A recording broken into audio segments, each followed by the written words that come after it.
Салом дӯстон, дирӯз футболи тоҷик ду рӯйдоди аз рӯи хислат ба ҳам мутақобилро паси сар кард. Яке албатта рӯйдоди фараҳбахши таърихӣ ва дигаре воқеаи бозам саршор аз торикӣ.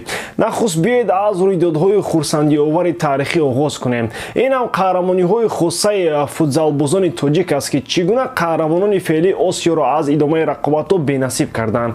Лайки қиматбои худро гузоред. Баъд аз чанд лаҳза мо дар видеои имрӯзаи худ фақат дар бораи футболи тоҷик гап мезанем. Футзал ҳам додари футбол аст охир. Шумо бешубҳа ин дербии лондониро бесаброна интизор будед. Арсенал дар пайи унвони қаҳрамонӣ ва Челси дар пайи мусобиқоти аврупоӣ ҳастанд. Дар даври якум дастҳо бо ҳисоби 2-2 бозӣ карданд. Шогирдони Артета бо ҳисоби 0-2 шикаст хӯрданд, аммо бо шарофати голҳои Райс ва Тросард тавонистанд камбек намоянд.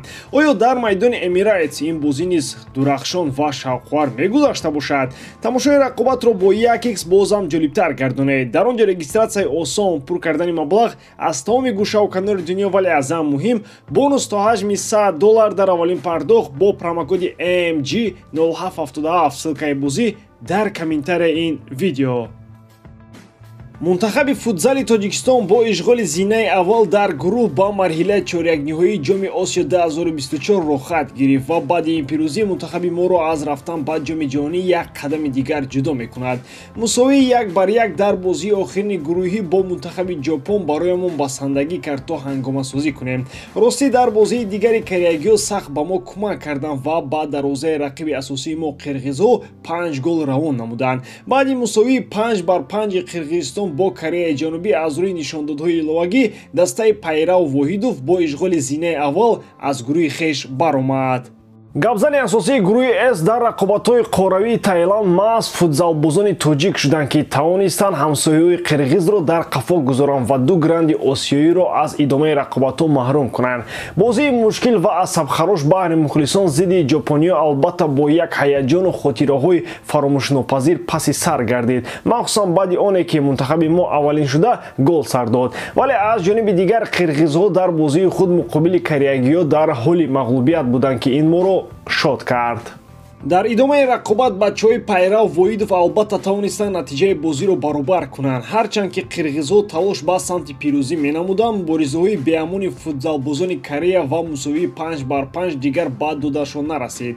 Акнун онҳо бо эрониҳои қавӣ дар плей-офф сарбасар мешаванду мо зидди афғонҳо рақобат хоҳем кард. Лекин мусовии пуршида зидди афғонҳо дар ҷоми кафа 2023 оид ба футзал бачаҳои моро ҳушдор медиҳад, ки ин навбат бо омодагиҳои хосаву ҷиддияти олӣ паркет бароянд. Мусовии 2-2 дар душанбе вақти бозиҳои ҷоми кафа 2023 ва дар зинаи дуюми гурӯҳ қарор гирифтани мунтахаби футзали афғонҳо аз он гувоҳӣ медиҳад, ки ҳамзабонони мо дар ин ришта хеле рушд карданд. Дигар Афғонистон мунтахаби заиф нест. Бояд дар бозии дорои арзиши рохати ҷоми ҷаҳонӣ бо ҷиддӣ гирифтани рақиб ба майдон баромад ва рохати таърихии рақобатҳои ҷаҳониро ба самти Ӯзбекистон зери чангол кард. Вале бар зами пирӯзиҳои шигифтофари футзалбозон дар замини Таиланд дастаи умеди кишвар дар Қатар дучори нокомӣ шуд. Набаромадан аз гурӯҳ ва дучори бохтҳои сангин шудани мунтахаби то 20 солаҳои кишвар аллакай дар дуюмин ҷоми Осиё пайҳам такрор мешавад.